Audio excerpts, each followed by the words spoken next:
The following is an intimate conversation about the realities of giving birth, and it may not be appropriate for sensitive ears. On today's episode, we have to know we're safe, because remember, that whole basic purpose of pain is to give us a warning that things are potentially not okay. And so that ability to differentiate when we're safe and when we're not, we really have to practice calming our bodies and our minds. This is like Olympic level calming and coping of your mind to deal with the potential pain of childbirth, right? If we can believe that the people around us are taking care of us in the way that we need, and it's okay, then we're able to focus and calm our bodies. And that's going to totally change our pain experience. Hello. Welcome back to the Birth Podcast. I'm your host, Christy Williams, and if this is your first time joining us, then you should know that this podcast is where we dig in deep. We go to the real experience of pregnancy, birth, and postpartum. We don't sugarcoat anything here because this podcast is all about building a community of parents who feel prepared and empowered as they enter their parenthood journey. And, speaking of feeling empowered, today's topic of discussion is pain. Pain is one of those things that it's hard to feel empowered about, right?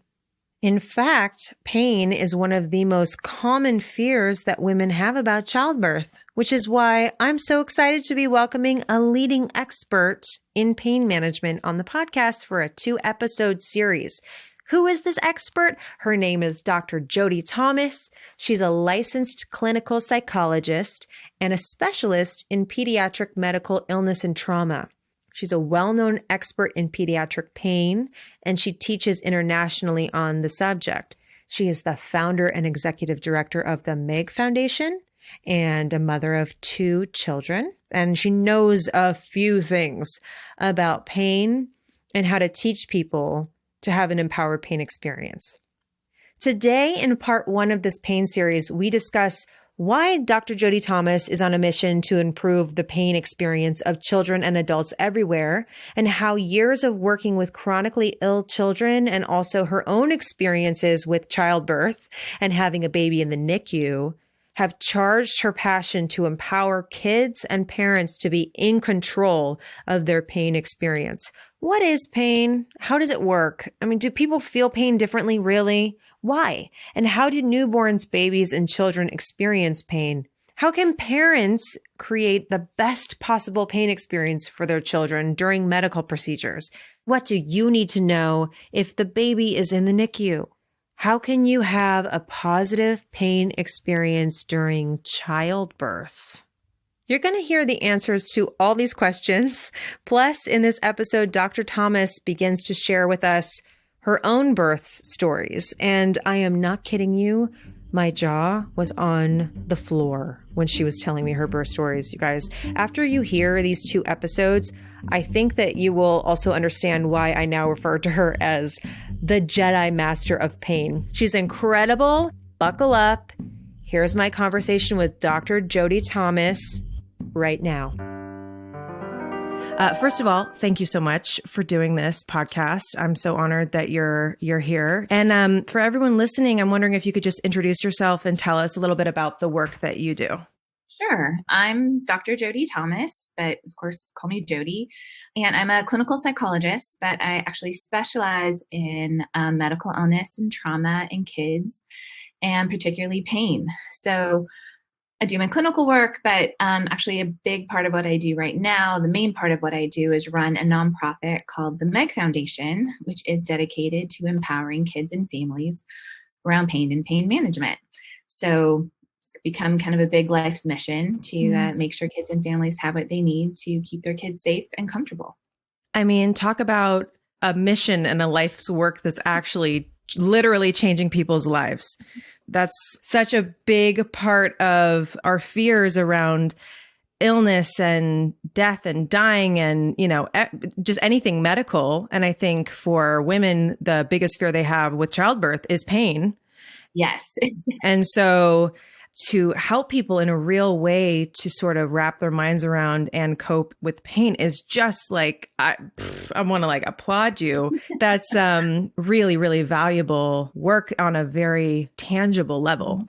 So how did you get here? Like, at what point did you decide, okay, I'm going to focus on pain management, and what called you to focus on helping so many people learn to manage their pain? Well, kind of the two part, and the second part actually very much ties into what we're here to talk about today anyway, so it works out well. Okay. So I started doing work with kids in hospitals and that not like way back when. When I was 17, I was in a really bad car accident and spent a lot of time in the hospital, and which was a huge kind of shift and wake up call for me. And so a year later, when I found myself in college and started volunteering at the Children's Hospital at Stanford, in a very circle of life, ended up on faculty there many, many years later.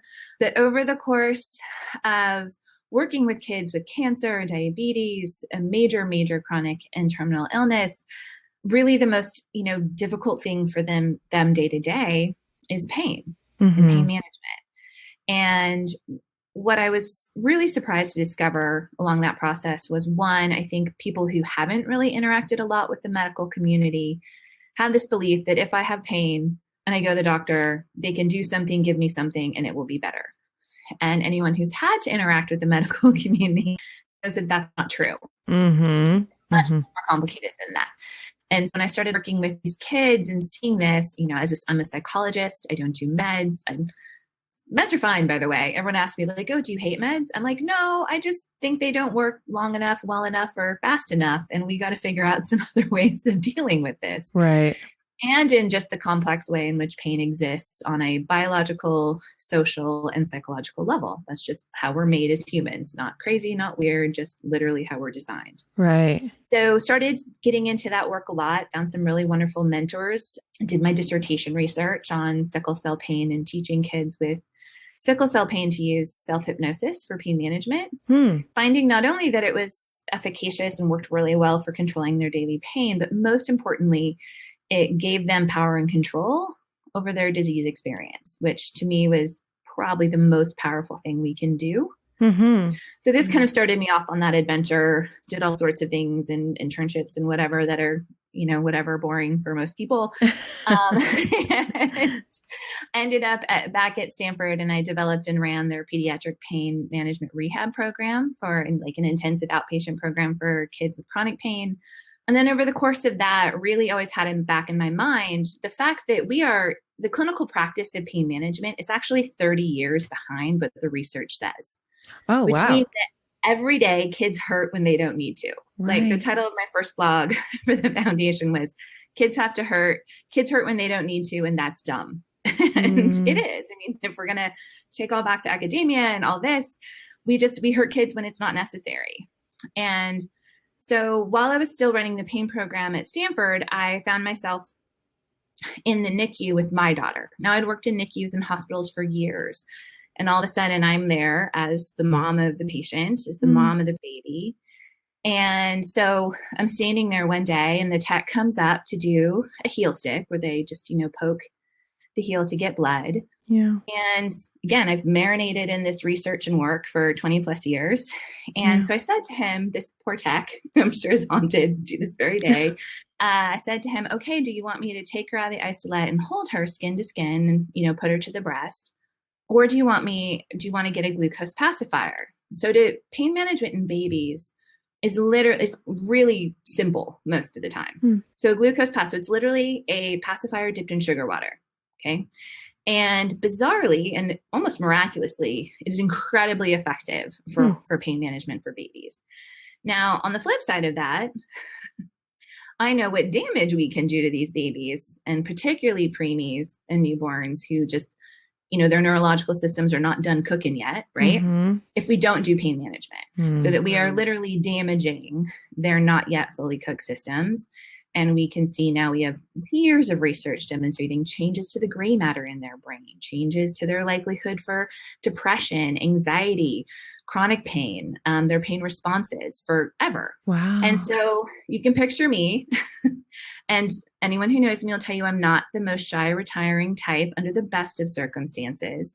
And then you can stick me in the NICU postpartum, sleep deprived, and with my own baby there. And let's just say that doesn't really, that doesn't make me any more shy and retiring. Right. So suddenly I find myself with this tech and I say, okay, do you want me to take her out of the breast or get a glucose pacifier? And he looks at me and says, oh, well, we don't do that here. Oh my God. And I was like, well, we do now, because I'm not going to let you do this unless we do this. So I'm going to ask you again, like, do you want me to take her out, or do you want to go get a glucose pacifier? And this poor man, who again, and I just want to review, like, people who work in the NICU are good people. Like, no one gets into this work and is not, good people. And he looks at me and says, well, that's not convenient. And so I said, okay, look, I'm going to reflect back what you just said to me. And what you just said, first of all, it's not inconvenient for me to either take 20 seconds to take her out of the isolette or to go get a glucose pacifier. And if that's too hard, I'll do it myself and get that for you. But even if that were inconvenient, which it's not, you just told me that you're willing to hurt and potentially permanently damage my baby for your convenience. Which point in time he's like freaked out. He's like, that's not what I mean. That's not what I mean. That's not what I meant. I'm like, I know that's not what you meant, sir. That's why we're still having this conversation. But that's what you just said to me. So just so we're clear, we're going to be doing one of those two things, and you're never allowed to touch my baby again without me being here. Wow. And he says to me, well, that's not the way. I'm like, I assure you, it is how it works. And I assure you, by the end of this day, I'm going to have lots of conversations with various people about how this is going to work. And I understand that you clearly don't have the training or protocols to do what needs to happen right now. But unfortunately, I cannot let what you don't know hurt my baby. Right. And so it was that moment, and I'm standing there looking around this NICU with other parents who clearly love their babies as much as I do, who are as worried about their babies as I am. But this is my home turf. I've worked in hospitals my entire career. I literally have been in pain management for, not yet 20 years at that point, but now plus now. And so this really started us off with this whole idea that we need to empower kids and families and parents about this and really identify what those barriers are to getting good care and find ways to get around that. Because the field itself has been attempting to address this problem, and I mean the field of pain institutionally. And that's really hard. Anyone who's ever been part of an institution knows how hard it is to change a large organization. Yeah. And so our take is really about going straight to the people who are most invested, which are the parents and families themselves.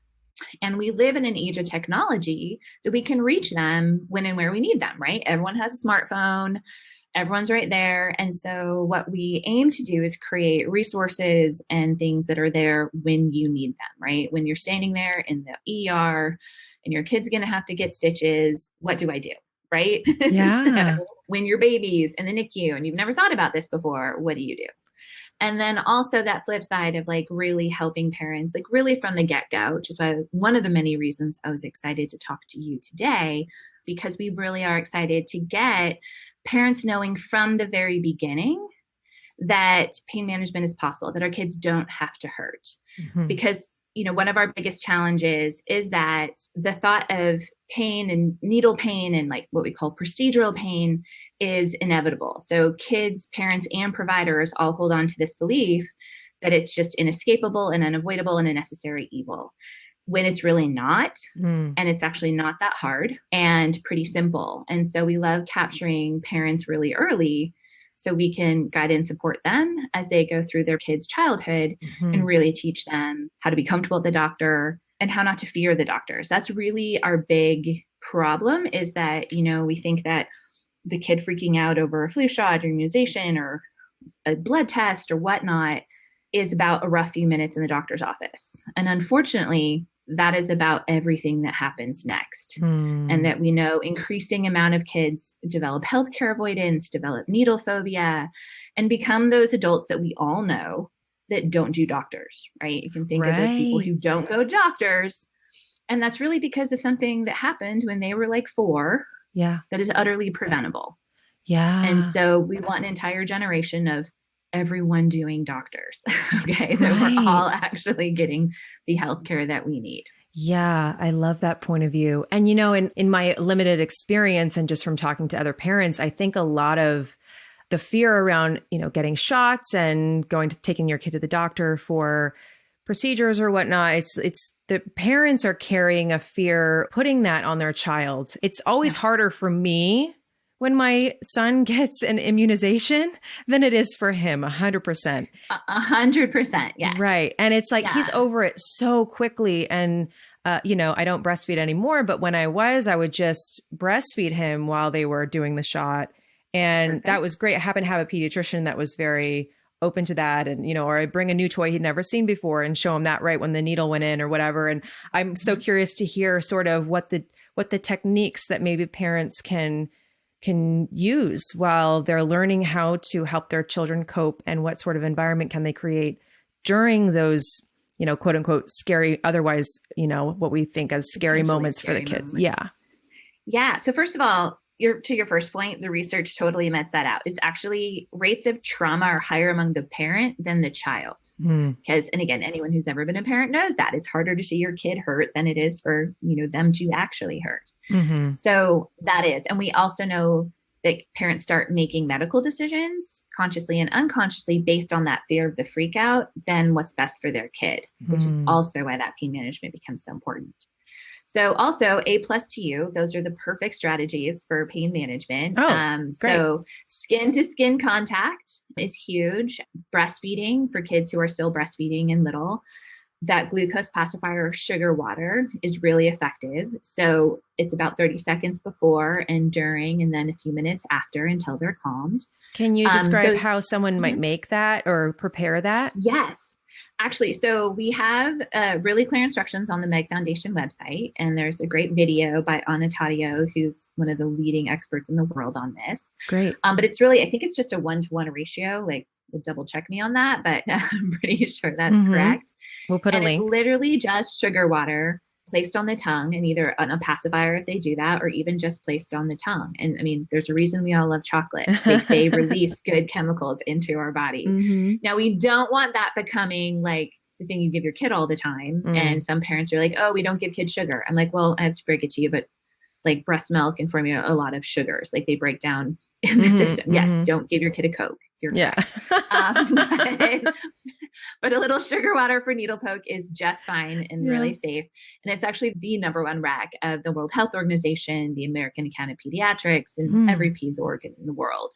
So that skin to skin contact, that warmth. Now that persists even as they're older, by the way. So one of the things we want to do is be able to what we call comfort position. So even when our kids aren't babies anymore, or even toddlers anymore, them being close to us physically is really, really important. And the worst thing we can do is hold kids down. Like the #1 not recommendation, which happens still far too frequently, is literally holding kids down and holding them particularly on their backs. And sometimes when I train medical providers, I actually make them get on the floor and lay on their back, so they can remember what it feels like to feel that open and unprotected, and the primal instinct we have just to cover our chest, to cover ourselves. Wow. Because it's so terrifying to be on our backs. I hate to interrupt, but you just brought back a memory that I think I didn't forget it, but it's just something I don't think about on the regular. But when I was about maybe 3 years old, I fell down some stairs and I had to have stitches over my eyebrow, and they put me on my back in like a straight jacket sort of device. A papoose. Yes. Is that what it's called? Papoose. Yes. If I could banish anything from the planet, it would be that. They're still like sold and used. And we literally have decades of research of how traumatizing that is. Like, you were 3. Yeah. This and I might remember, be one of your first memories, is that?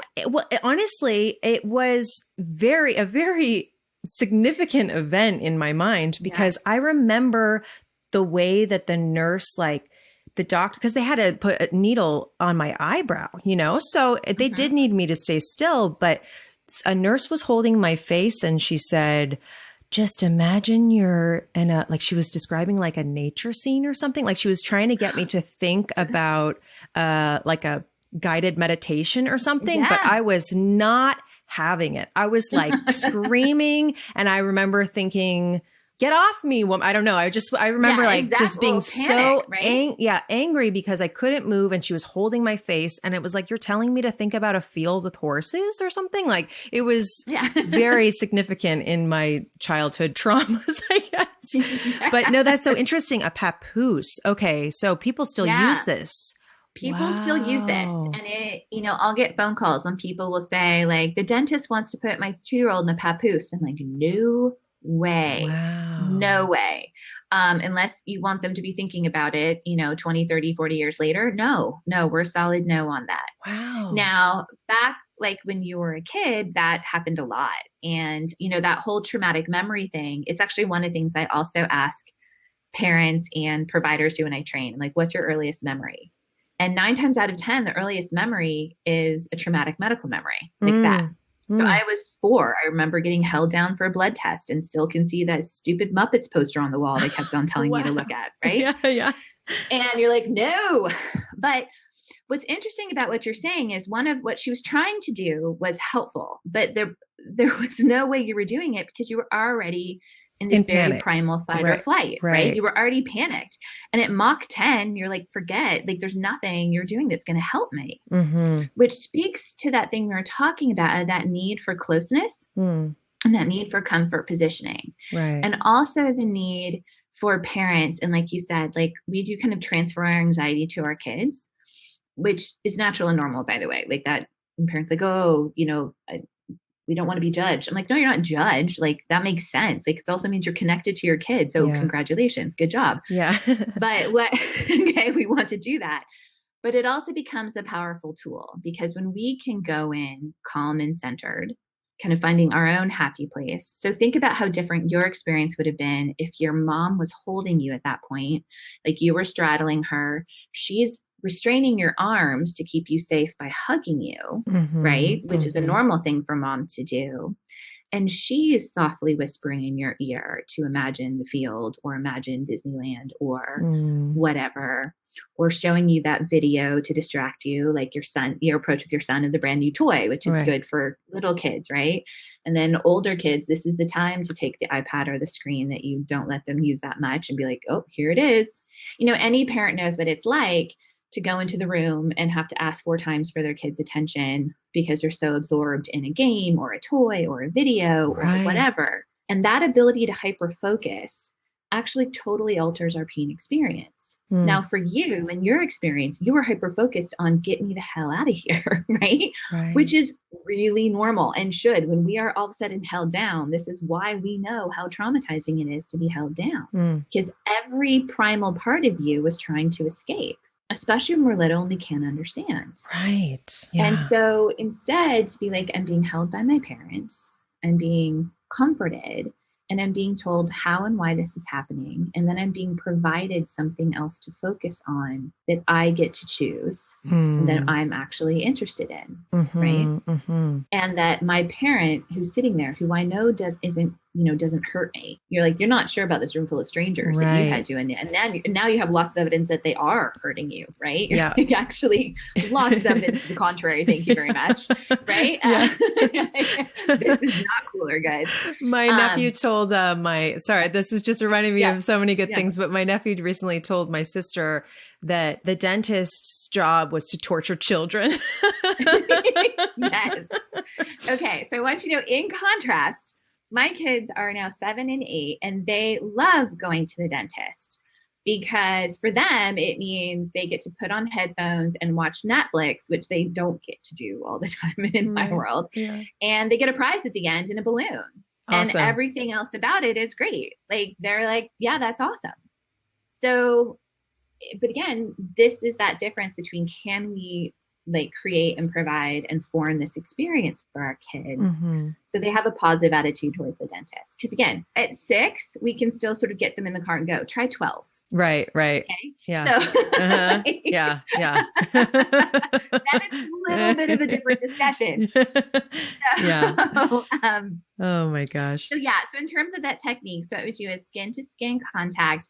That whole glucose pacifier concept still is good. This is where the lollipop and whatever are positive. Distraction, number 1, that ability to hyper focus on something else that we all see in our kids all the time. and then topical numbing cream. So once they're past 6 months old, we can use topical creams like lidocaine 5%, EMLA, LMX. So kind of the stronger ones are available by prescription, but you can easily get 5% lidocaine over the counter online, and then putting them on any spot where the child could get a poke. There's no danger in putting in multiple places. So if you're like, oh, I'm not sure which thigh they're going to do or which arm, slap it on both. Okay. And you can do that before you leave the house or in the waiting room, because it can take 20 to 30 minutes to reach full efficacy, depending on what product you're using. Okay. But what's more helpful is that you're telling the child that there's numbing cream on there, right? Like that we have the idea that we're putting this thing on our skin, and that makes the poke not bother us. Right. Because the thing we have to remember is the worst part is anticipatory anxiety, right? Like for your nephew, it's not about what the dentist is going to do. It's about thinking about going to the dentist. That's the problem. Yeah, that's true of most things in life, huh? They're always worse in your mind. Yes. So that's why we really talk about creating a plan. We have several really good resources on the WEG Foundation website, and we did an intervention that I created for Stanford Children's Health, which is a video explaining kind of how pain works and all the various ways that we can interrupt it. So what all the techniques are and sort of how they work. So like there's a thing that even for little kids, we can use, it's really about just anything that vibrates, but this product happens to be called the Buzzy Bee. And you put it on the skin, sort of in between, close to where the needle point would go in, but in between that needle point and the brain. And it just creates a traffic jam of neurological systems with the vibration. And literally there's just no room for the pain signal to get through, because pain actually happens in our brain. So if that signal doesn't reach our brain, we're fine. Yeah, that's one of the things I was going to ask you. Yeah, I wanted you to describe for us what is pain, sort of on a basic level. Yeah, so the basic level, like what we explain to kids and parents, is that pain really happens in our brain. It doesn't happen at the point where there's injury. And so the level of attention we get it totally changes it. The greatest example we have kids is there's no kid in the world who doesn't know having that day where at the end of the day of playing, doing whatever, there's a bruise on their body and they have no idea where it came from, right? So I'll say to kids, I'm like, look, that's because your brain was so busy paying attention to something that was fun and good that it didn't even notice that something hit you hard enough to give you a bruise. Yeah, that happens to me all the time. Yeah, exactly, right? Any of us can do that, right? And I said at the same time, your brain is really good at knowing the difference between when it really does need to pay attention. Like if you fell and broke your ankle, your brain would not let you ignore that. Like it would pay attention because there's something you need to do to make it better. Right. But when there's not something we need to do to make it better, when we're safe and okay, then we don't need that signal anymore. Because pain is designed as a system to keep us safe from things that are potentially dangerous. Now, the emphasis on potentially. Right. Now, we want to pay attention to some things, but then we don't need to. And that's the framework we have to give, is that we don't actually need to pay attention to the needle or the pain because it's safe. The doctor is doing something to help us either get healthy or stay healthy. And so that way we're freed up to not pay attention to that signal. Now, the aspects of that pain experience are both sort of the physical, like what actual damage is being done to tissue, which in a poke is really not that much. It bothers us a lot more than it hurts us. Right. The psychological component of a needle going into our skin is a lot greater than any physical pain it causes. Right. Yeah. So there's the physical part, there's the psychological part, and then there's what we call our social part, the biopsychosocial model of pain. And that social part is what we're talking about, how a parent is responding to us, how the provider, the medical providers are responding to us, and sort of what cues we get from our environment about how we handle that. So when we have that attitude of, yes, I know we're worried about the needle poke, but the good news is we can make a plan and we have a bunch of ways to make it better or easier, and that we have these ways that you can choose. Right. Power is control. Yeah. Right? Yeah. Power is control. And when we're asking the kid, like unlike the non-powerful Christy who was held down and papoosed and told, it would be like, hey, do you want to sit on mom's lap or do you want to sit next to her? Do you want your needle poke in this arm or this arm? Right. Do we want to afterward, what kind of, you are being brave and tough. So what kind of reward do you want after for doing a hard thing that you're making easier? Great. What video do you want to watch? Why this happens so you don't need to pay attention to it. Right. So all of those things, the more choice we can give kids, the better. Especially younger kids. I mean, older kids very much too, but remember, younger kids do not have a lot of choice in their world. Yeah. Okay. Yeah. They don't get to know when dinner time is. They don't get a choice on when their bath is. They don't get, Right. Yeah. their world is dominated by adults telling them what to do. And so when you create moments of choice, you create moments of power and control. And that's really powerful. It is. I love that. And what I've been thinking about is you're giving parents all these great tools and techniques, but a lot of the challenges of being in a situation with a medical professional is learning how to advocate for yourself and communicate with your doctor or provider, right? So are there any sort of like tips that you would say that parents can utilize to better communicate with their doctors in order to help their child have a better pain experience? You've really hit the nail on the head, and it's incredibly important. And one of the biggest challenges we're trying to tackle at the foundation. The biggest piece of advice I can give is to know that you need and will need to use your voice, and that's okay. So how we're trained up is that anyone in the white coat, we're supposed to defer to, that there's just very much a power differential, and we're supposed to fall in line to it. And what I always encourage is this is a collaboration. Okay. This is very much a collaboration. And there are times when you're going to have to take more power and control than initially feels comfortable. But if you're prepared with what you want to say and what you want to do, then that makes it a lot easier. So one of the things that we do, and we're actually about to launch, hopefully in the next month or so, a tech platform that actually guides parents through this. Oh, great. And has what we call speak up scripts. So like exactly what we can say when someone says, oh, we don't do topical anesthetics here. Or, oh, well, we actually want you to leave the room and we'll do the procedure with your kid. No. We are not going to do that. So to realize that we have a voice, and then that mom instinct that we all have, right? When we started doing what we call needs finding and design thinking interviews with parents, the universal thing we heard was, I knew it wasn't right, but I didn't know what to do. And because I didn't know what to do, I said nothing. And then I knew something was wrong, but I had no idea how to fix it. So like the huge mom, parent guilt, and all of that was just heartbreaking, honestly, to read over and over in our interviews. And what we want to know is that you can have a voice. So one of the things we can do, and we have this research on our website, and what will actually in the tech platform, if you put in your doctor's email address, we will send them an email with the best practice clinical guidelines and the research. I mean, because everything we're talking about is recommended by every major pediatric organization in the world. It's just not done. Okay. So when we hand them that research, we stop a conversation from being like, oh, this is kind of a pain in the butt parent who's being high maintenance and coddling her kid, to, hi, why aren't you following the recommendations of the American Academy of Pediatrics? That's weird, right? Like, why aren't we doing that? Right? Yeah. So we're changing that power dynamic, hopefully in a respectful way, right? This isn't, I mean, I've worked with providers, I love providers, and they don't want to hurt kids either. And what we do in doing this is we're helping change that system so they get the support they need, right? And so we also have to come in these situations prepped, right? So if you call the doctor's office ahead and say, hey, would you prescribe EMLA cream for their immunizations, or we're going to have to get a blood test, would you prescribe some EMLA?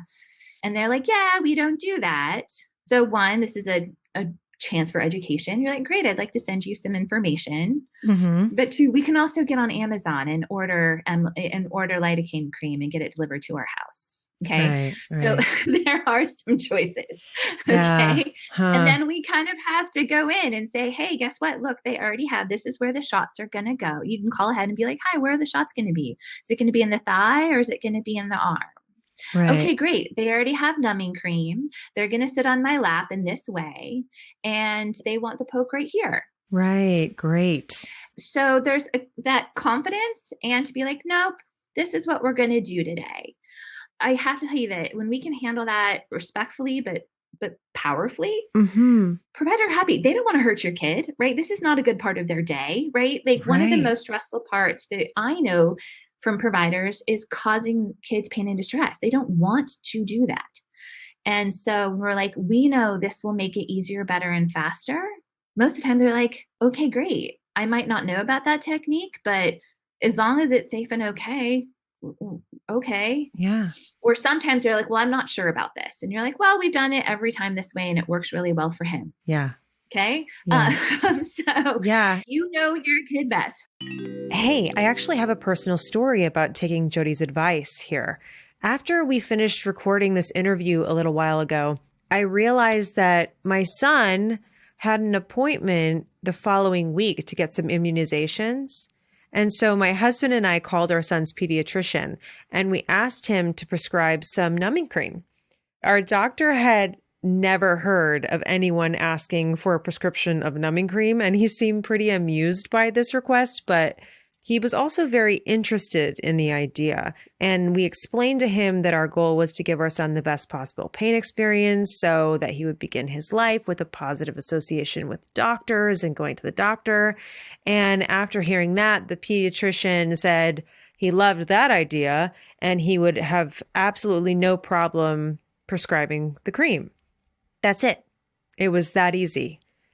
Once we got to the doctor's office, the nurse applied the cream to the areas where the needles would go in.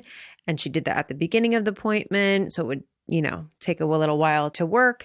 And then during the actual needle poke, I took Jody's advice also by holding my son really close skin to skin contact. I let him watch his favorite YouTube video, which is a NASA video on YouTube of a space shuttle launching. And then overall, it was very good. There were some tears, but afterwards he got a new toy and he left the office thrilled. And I felt really confident that I had done my best to prepare both of us for a positive needle poke experience because I get really nervous before my kid has to have shots. And, the good thing is, who knows, maybe that doctor's office will start giving more kids numbing cream now that they've done it for us. But either way, I was really glad to have helped educate our doctor that this is a great option to try. And it was a really smooth experience, so I highly recommend. I love this idea for, what did you call it? The speak up scripts? Speak up scripts. Yeah. I love that. That's so empowering because that's really what it comes down to is like when you're in the situation, sometimes you just feel a little bit, I don't know what to say. You're just putting the tools in their hands to know that they're informed and that they are educated and that they can communicate effectively. Which also makes me think like, wow, we need something like that for women who are about to go through childbirth, because I've talked to a lot of moms who have recently had kids. And that's one of the number one themes is, I wish I would have spoken up for myself more. I wish I would have known how to advocate for myself more. I wish I would have told that nurse off, or I wish I would have asked for this and insisted upon it. And when you're in the moment, especially in a moment that's a little bit scary or, you're dealing with a pain that you've never felt before, then that's invaluable to have that preparation and the know-how and to like have that support beforehand. So that's really, really awesome. I look forward to seeing that. It's great. Well, I'm glad. And we have lots of resources on the website for making game plans, going over stuff with kids, videos that show kids these techniques and why they work, and to guide parents through making a game plan for themselves. And being able to practice. I mean, that's what we do when we do that. And I think what women can do for each other with childbirth is doing that and being like, okay, so if I'm the nurse and I say no, what are you going to say to me? Right. The moment that we practice those situations, because again, especially childbirth, right? We don't know what it's like until we're there. Yeah. Right? Yeah. And no matter how much we prep, we're like, oh my gosh, it's a mind-blowing experience.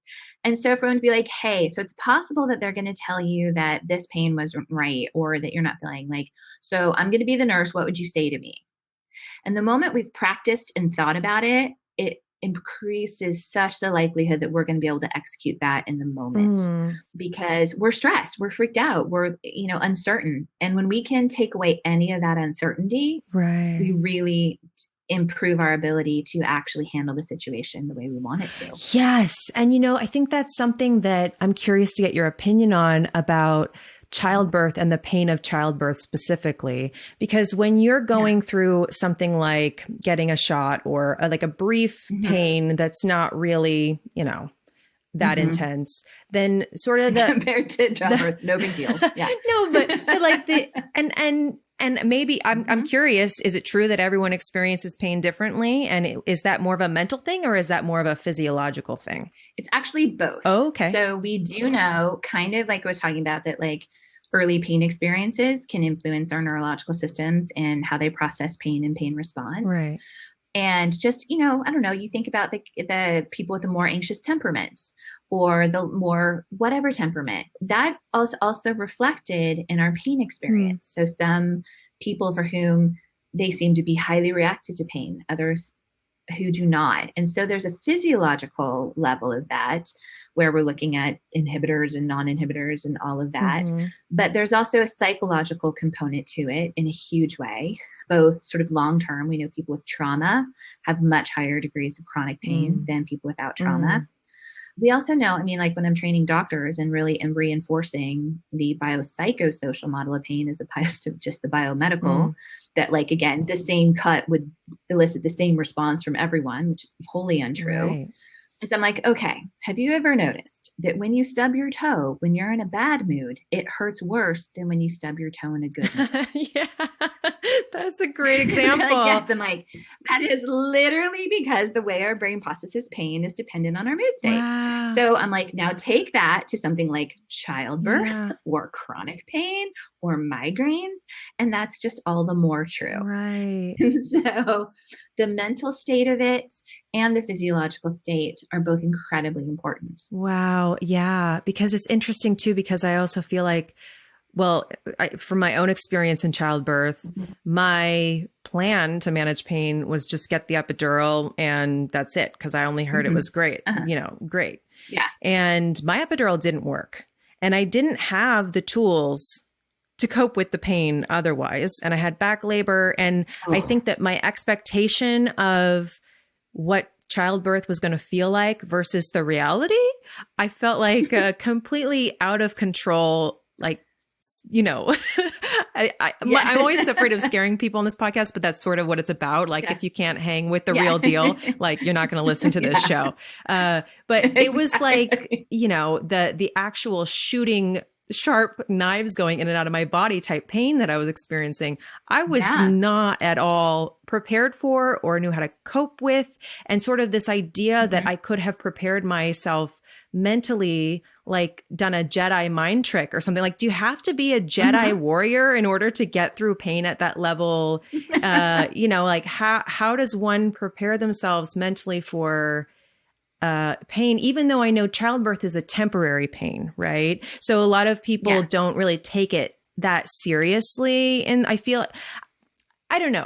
The impression that I totally know what you're saying, because I'm like, but anyone who's been in it is like, oh no, this is like legit, right? And I'm just speaking from my own experience. My nurses were excellent, but I've heard a lot of moms that didn't feel really that supported or heard when they were trying to get their pain coped with and managed. You feel like you're just flailing for a bit during childbirth and you're like, what do I do? So what sort of tools that you work with, with kids can women use to help themselves as they're preparing for like the mental state surrounding giving birth and, not really knowing what sort of pain, because everyone does have a different childbirth experience. So you don't know how painful it's going to be or not. What would you say? No. And so I think what I would say is we have to remember that in order for us to manage pain well, we have to believe we're safe. And we have to know we're safe, because remember, that whole basic purpose of pain is to give us a warning that things are potentially not okay. Right. And so that ability to differentiate when we're safe and when we're not, which is why, which is unfortunately really common, that response of people under responding to our experience really focus us we have to elevate, right? Like, because something is wrong. So it has to be more and bigger. And instead of being able to turn around and to calm ourselves and say, okay, we're safe and okay. So to take this way back, I think one thing is we really have to practice calming our bodies and our minds and realizing that this is like Olympic level calming and coping of your mind to deal with like the potential pain of childbirth, right? So this is when we are practicing like self-hypnosis or self-meditation, breathing techniques, all of those things. So we get pretty darn good at sort of calming our body on demand, right? Learning how to do that and seeing the results of that, which are pretty profound actually, right? I think having a partner who's helping us, whether that's a doula or a partner or a friend or whoever that is, who can be part of that experience, who's essentially running interference for us in a lot of ways, because again, we have to believe we're safe. So we have to believe there's someone there. Right. If we're not totally trusting our team. We don't necessarily know. We don't get to control who our team is, right? Then we need to believe that we're protected. That forces our attention because we have to protect ourselves. Yeah. But if we can believe that the people around us are taking care of us in the way that we need, and it's okay, then we're able to focus and calm our bodies. And that's going to totally change our pain experience.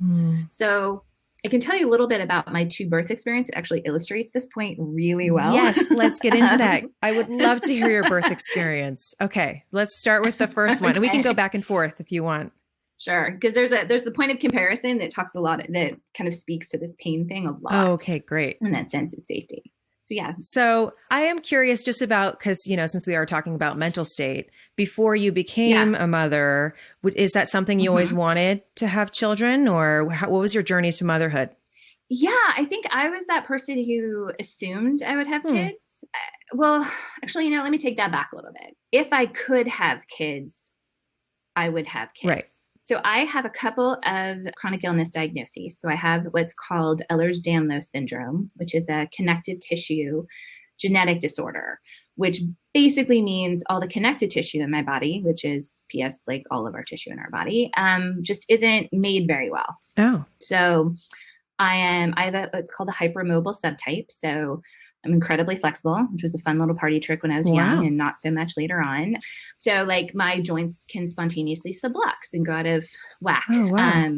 But blood vessels and things like that are also weak and don't operate correctly. Wow. So this does a whole variety of issues. I just had cataract surgery because it turns out your eyes start going. Oh my goodness. Too. And as a result of this, I also have what's called POTS, or which is a form of dysautonomia. So my autonomic nervous system doesn't work that awesome. Okay. So basically it means like whenever I have an infection in my body, it goes crazy.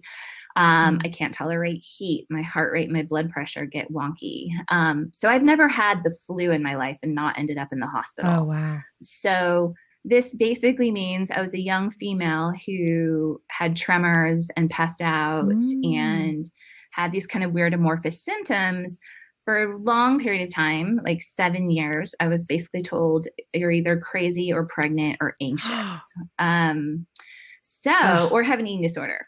These are basically your options. And so It wasn't until I was 24 that we actually got a conclusive diagnosis. Wow. And could actually tell it was wrong. That must have been hard. You must have also gotten a really thick skin from that, huh? Yeah. Well, and you also get to appreciate the need to advocate for yourself. Like, right. I will still walk into an ER today if I get really symptomatic and have to like prove myself. And I talk about this with doctors all the time. Who are like, why are they so defensive about this? I'm like, I don't know, because I have to go into an ER as a faculty at a med school and defend my position about my diagnosis as a fully grown adult. So yeah. Wow. It's a thing. Yeah. So we weren't sure if I could handle pregnancy. Right. At all. So it was not sort of the given. I knew I wanted kids. We were not certain if I could do that. Right. And so that said, I definitely did not have easy pregnancies. Okay. So tell me about the first one. How'd it go? So the first pregnancy, we found out we were pregnant. Turns out getting pregnant was easy. That was shocking and exciting. Yeah. Great. I was also older. So I was 35 when I was pregnant. Okay. So officially a geriatric pregnancy, which is always such ridiculous. A fun term, isn't it? I know. I'm like, pretty sure I'm not breaking any world's records here. Yeah. And so what we figured out, because again, part of the issue of my illness is dysregulation of my blood pressure. And so previously that had typically meant very low blood pressure and difficulty keeping up my blood volume. And in pregnancy, that turned into high blood pressure. Oh, wow. And there was a lot of high blood pressure, and I was often tachycardic. My heart was going too fast. things were difficult. So I was put on bed rest for 10 weeks. Oh, wow. And At what then point? I developed, so I guess, let's see, he was born at 37. So at 27 weeks, Okay. I was put on bed Oh, rest. wow. How was that experience for you? Was that really, really hard? It was, oh God, I am not good at sitting still. Yeah. It is not a talent of mine. I'm not good at being socially cut off. So my poor husband had to tell me every detail of where I'm like, so tell him about your meetings today. He's like, you don't care about my meetings. I'm like, I do now. Tell me things. I want to know. At that time, honestly, I thought it was bad, but compared to number 2, never mind. It wasn't. Oh, God. Okay. So I was on bed rest for 10 weeks. And then at the end of 10 weeks, we did another 24-hour urine analysis. At 37 weeks, got preeclampsia. Oh, you did? Oh, boy. Yes. What is preeclampsia, you might be saying to yourself? Well, let me just tell you about it. Preeclampsia is a serious blood pressure condition that can happen after the 20th week of pregnancy or after giving birth. It's when a woman has high blood pressure and signs that some of her organs, like her kidneys or liver, may not be working normally. High blood pressure is when the force of the blood against the walls of the blood vessels is too high, and it can stress your heart and cause problems during your pregnancy. Most pregnant women with preeclampsia have healthy babies, but if it's not treated, it can cause serious problems like premature birth or even death. What are the symptoms of preeclampsia? High blood pressure, water retention, and protein in your urine. In severe preeclampsia, you can get headaches, blurred vision, inability to tolerate bright light, fatigue, nausea and vomiting, urinating just small amounts, pain in the upper right abdomen, shortness of breath, tendency to bruise easily. It can prevent the placenta from getting enough blood. And if the placenta doesn't get enough blood, then your baby has less oxygen and food, and this can result in low birth weight. So that's why doctors get really concerned when you're preeclamptic. So we had the kind of fun experience of, it was actually really interesting. My mom had come in to help. At that point, I was going into the doctor 2 times a week to get checked. So I had been driving home on a Friday from my appointment, and my doctor called, who is just amazing and incredible human, my high-risk doc. And she said, you know what, Jody, I just don't have a good feeling. Will you come back and get a 24-hour urine test? I just have a feeling. And I was like, yeah, sure, whatever. She's like, I'm sorry. I know you're mostly home, but I just don't want to do that. I said, okay, great. Yeah. So I did that. I did that on Saturday, turned it in on Sunday. Monday morning, my husband is literally walking out the door to work, and the phone rings, and it's my doc. And I said, hey, how are you? She's like, I'm good, but I'm about to have a really busy day. And so are you, because I need you to come to the hospital and have a baby because you have preeclampsia. Oh, wow. And I'm literally waving at my husband. I'm like, hey, never mind, not going to work. Oh my gosh. We're going to go grab a bag and go to the hospital. Now, for me, so the other interesting part about my illness and with EDS and with the dysautonomia combo is that I can't do normal anesthesia, and that my body responds and reacts differently. Hold on a second. I just want to make sure that you heard that. Did she just say she can't have anesthesia? Let's listen to that again real quick.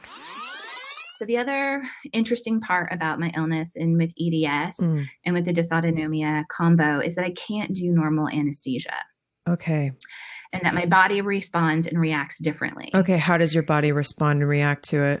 So it can either, one, under respond. So we need a lot more. It cannot be effective, or particularly relevant in this case is that it can really mess with my vitals and my body stability.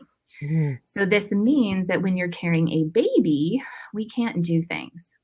So we had, again, thanks to my amazing doctor, put together sort of this powerhouse team. We joke this is like the most expensive birth ever.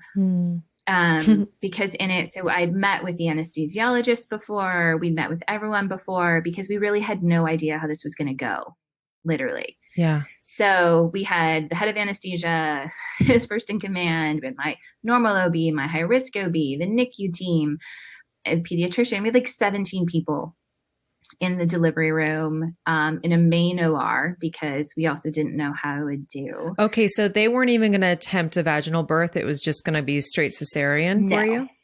Yeah, there was no way. Like they knew that I was likely to end up in the situation I was, where my body was starting to shut down before my body was going to give birth naturally. Got it. And can you not get drugs like Pitocin with your condition? Yeah, so no. Okay. And also the process of pushing. Got it. And, you think about that, like the stress that puts on your body and your blood pressure, they knew my body couldn't handle that. Oh my gosh, that Jody. I would break down. Okay. So how are you preparing for this? Like you knew this when you got pregnant, that this was a possibility?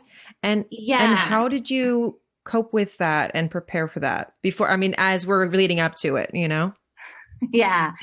So let me just be very clear real quick, in case you're not totally getting it yet. What she's saying is that she's going to have a cesarean without anesthesia, or without knowing if anesthesia is going to work for her. And she knew this going into her pregnancy. Just want to be clear in case it's unclear, because, oh my God. So I knew it wasn't going to be normal, but honestly, since I was 24, nothing has been normal with my health and my career and my work. Certainly, I've watched thousands of children go through these horrible diseases and procedures. I'm like, well, if they can do it, then so can I. But it was also about like putting together a team that helped me feel safe, right? This is where I did meet with anesthesia and did meet with everyone and could sit here and say, okay, we don't know what's going to happen, but can you walk me through the possibilities so we can know I need to know that you know what to do with everything. Right. So as a matter of fact, I was supposed to deliver at a different hospital, but at 7 months, that hospital said, no way, you're too high risk. We can't have you deliver here. Oh, wow. And it was interesting because people asked me like, well, were you upset? Were you mad? I said, no, I was pretty happy because like, if you can't handle me, then I really want to know now. Like, I don't want to know when I'm in the delivery room that you don't know what to do. That's a great point of view. To keep me and my baby safe. Yeah. Right? Yeah, like, no, solidly, I'll take the other one. Yeah. So and we had arterial lines. Those are the sort of the lines that go into your arteries rather than your veins. So you can get continuous monitoring of blood pressure. So we had arterial lines. I was monitored to the millionth degree. And then we just had to sit there. So thank goodness, like probably one of my heroes in this entire thing was the head of anesthesia, because not only was he hilarious and funny and just did this brilliant job of kind of keeping me at ease, but in my prep that I hadn't done, it hadn't occurred to me that they wouldn't let my husband in the room. Oh, no. Because we're in a main OR. Like there's no protocol for having partners in a main OR. They don't come in, hey, you want to sit in on the appendectomy or open heart surgery? Like there's no protocol for this. Oh my gosh. How did he feel about that? Was he crushed? Well, we ended up this is where the head of anesthesia being my hero comes in. Okay. Because we're sitting there that morning and they're like, yeah, well, he can't be in there. And I was like, oh, no. If I'm probably going to have a C-section without anesthesia by myself, like he is absolutely going to be in the room. Like there's no way I can do this. And to the credit, like the charge nurse frankly, she was right. She was like, okay, so let me get this straight. Like we have this woman with all these unknowns and conditions. We have this baby who's coming early. We have 17 people in this room who have no idea what's going to happen over the next few hours. And you want the husband in the room. And the head of anesthesia was like, yes, I do. And I was like, oh my God, I love you so much. So because he was who he was, and he couldn't know that like my husband is the most mellow person on the planet. Like the house could be on fire and he'd be like, so maybe we should leave. Like he is the most mellow human.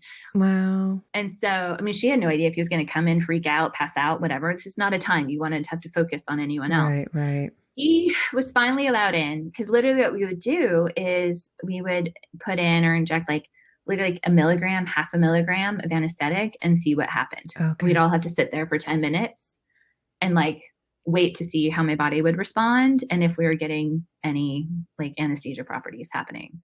And so it was like literally took like 2.5 hours doing this. Oh my God. And so it's funny because then we started chatting. I was like, so what's the best trip you've ever been on? Oh my gosh. Anyone seen any good movies lately? Like we were literally, I'm like naked, strapped to a table. Like we're doing this. And we just start chatting because I'm like, this is weirdly boring and exciting, right? So it's this amazing team. We're playing music. Like everyone is amazingly cool. But then we get to the point where they realize that they can really only anesthetize the first few layers of skin on my belly, and that's it. Okay, so hold on a second. I just need to paint like a clear picture of the scenario here. Okay. When they're giving you little bits of anesthesia at a time, is that just like straight on your belly, or is that like they trying to do it first? So they're putting it into like, it's not a true epidural, like a semi-epidural. They're trying to get it like placed as close to internally close to my spine, but they also know they can't go into my spine because that would totally destabilize me. Okay. And it's basically this total guessing game. Got it. And that's educated guessing game. Okay. And they're trying to figure out what's enough to hopefully get some numbing. Okay. But not destabilize me.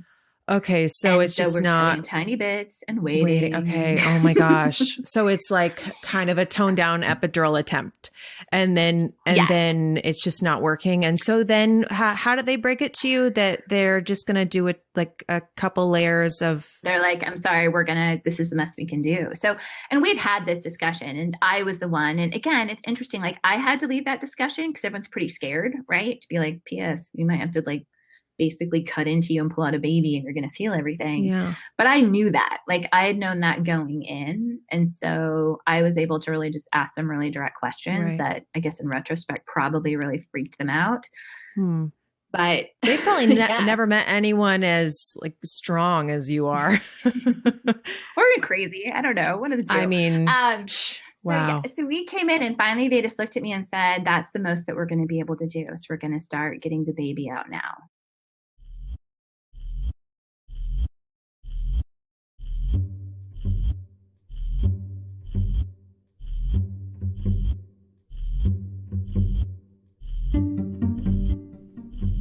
This is the end of part 1. I know. Are you mad at me? I'm sorry. The conversation was so long and I had to cut it in the middle. And I know we're ending on a cliffhanger, but trust me, you want to come back next week to hear the conclusion of Dr. Jody Thomas's birth story and the rest of our conversation about pain management. If she could get through what she went through, you can too. I promise you it's a very empowering conclusion and you do not want to miss it next week. So make sure you go subscribe so you automatically get that download when it's posted a week from today. Check out the show notes by swiping up on the episode as you're listening to it and learn more about Dr. Jody Thomas and the Meg Foundation. She's given me tons of great links to give to you, so check them out and swipe on up. Thanks for joining me today. As always, it's a pleasure to be with you. I know you have a ton of options for podcasts, so I really appreciate you supporting and enjoying this one. Leave me a review. Tell your friends about the show. Spread the word. Visit birthshow.com for resources and follow @birthshow on Instagram to join our community. But most importantly, subscribe so you don't miss a single future episode, including part 2 of my conversation with Dr. Thomas next week. I look forward to being together again next time. I'm Christy Williams, and you've been listening to Birth. This is a Sync Studios production.